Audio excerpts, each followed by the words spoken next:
J'avais pas prévu de faire de vidéo sur Crépol, mais j'ai changé d'avis tellement ça me met hors de moi après avoir regardé un bout du dernier live Twitch de Zioclo, lorsqu'il a tenté de mettre dos à dos l'attaque de Mourad par un papy et le drame de Crépol. On devrait même pas parler de cette affaire. Alors ouais, la France islamiste et les médias sont tout contents et sautent sur l'occasion de nous parler de la dangereuse menace d'extrême droite. Il fallait s'y attendre. Ils n'attendent que ça à remplir leur maigre dossier. Renvoyer dos à dos l'ensauvagement de la France et la menace fantôme d'extrême droite. C'est tout ce qu'ils ont trouvé, un vieux monsieur acariate excédé qui tailla d'une chance pour la France.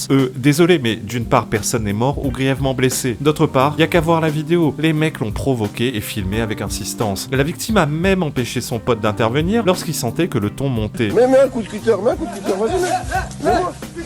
mets un coup de cutter. Je suis chez moi ici. Non, laisse-le. Il n'attendait que ça, que le vieux passe à l'acte pour pouvoir ensuite faire sa gonzesse éplorée face aux caméras de BFM TV. Et quand je suis arrivé chez la propriétaire des lieux, j'ai appelé ma femme et elle m'a dit, je lui dis ouais, tu diras au revoir à notre fils. Je dirai au revoir à notre fils. Parce que moi je croyais partir, hein. Le sang qui coulait et tout, j'ai cru partir. Bah ouais, comme ils sont pointés du doigt tous les 4 matins, tout est bon à prendre pour relancer la machine à ouin-ouin. Moi ce qui me surprend en vérité, c'est que les actes de ce genre, il n'en est pas au moins un par semaine. Quoi, des actes racistes vous voulez dire? Non, c'est pas des actes racistes, c'est juste des Français qui en ont ras le cul que ce soit toujours les mêmes qui pourrissent la vie des Français. Les gens en ont plein de cul des misérables. Et venez pas me raconter que ce sont aussi des Français. Si vous leur demandez leur nationalité, ils vous répondront fièrement qu'ils sont algériens, marocains ou tunisiens. Est-ce que t'es fier d'être algérien? Fier. Pourquoi? Parce que être algérien, c'est une exclusivité. Comment on dit en algérien j'ai faim?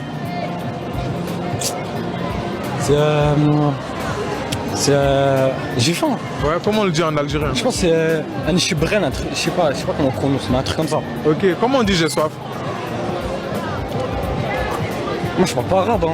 Donc non, ce n'est pas moi qui les exclus de la France, ce sont eux qui s'en sont exclus tout seuls et depuis longtemps. Et venez pas me gonfler avec les « ouais mais tous les maghrébins sont pas comme ça ». Je connais cette théorie. Justement, ceux qui n'ont rien à se reprocher n'ont pas à se sentir visés. Non, on n'a pas à aimer les gens qui nous emmerdent. Fâchez-vous comme vous voulez, je m'en fous. Et pour un Mourad, combien de Thomas, de Enzo, de Lola? Mourad est un non-sujet. Ce genre d'agression n'arrive presque jamais. Si la réponse des Français était proportionnelle au malheur qu'ils subissent de leur part, ce serait un bain de sang. Mourad, pour le coup, est un véritable fait divers, c'est-à-dire quelque chose de rare et d'anecdotique. Thomas, ce n'est pas rare. Des racailles haineuses qui veulent s'incruster dans les fêtes privées dans le but d'y foutre le bordel, ça arrive tout le temps. Ce sont des gens qui n'ont que 2 raisons de vivre, la haine d'autrui et la pleurniche victimaire. Le matin, quand je me réveille, j'ai plus sa voix, j'ai plus l'appel de mon fils, j'ai plus le sourire de mon fils.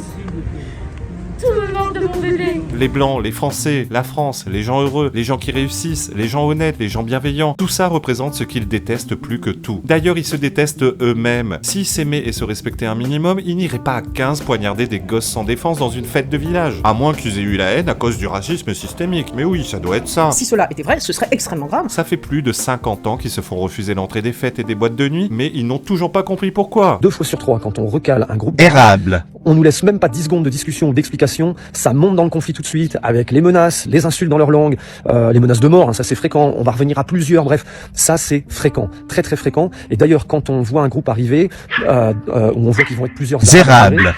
On change notre organisation et souvent on fait monter du monde. Alors quand je vous dis qu'on fait monter du monde, c'est-à-dire que en gros les portiers de salle vont venir en renfort à l'entrée parce qu'on sent qu'on va devoir recaler une équipe qui ne va pas être d'accord et qui de toute façon va mettre la situation en conflit. Ils n'ont toujours pas compris que c'est précisément parce que ce sont des sauvages qui ne respectent rien ni personne et qui sèment le chaos partout où ils passent. Mais bon, ça c'est un détail, hein, c'est à cause du racisme bien entendu. C'est non. C'est aussi à cause du racisme que vous vous pointez à une fête avec des couteaux de cuisine. Mais oui, c'est clair. Que celui qui s'est jamais pointé à une fête avec un couteau de cuisine me jette la première pierre. Humour, je précise. Et l'autre baltrin qui nous explique à coups de wallah tous les 3 mots que bah c'est la fatalité, ce sont des choses qui arrivent. Et puis bon, pourquoi s'émouvoir que les Français crèvent quand les gens meurent en Palestine? Je m'en bats les couilles et ça m'attriste pas, dans le sens où il y a un nettoyage ethnique qui se fait à l'autre bout du monde, il y a une razzia qui se passe au Congo, et vous croyez vraiment que ça va m'attrister un décès et 7 blessés? Mais vous êtes des malades vous quoi, vous êtes des tardés.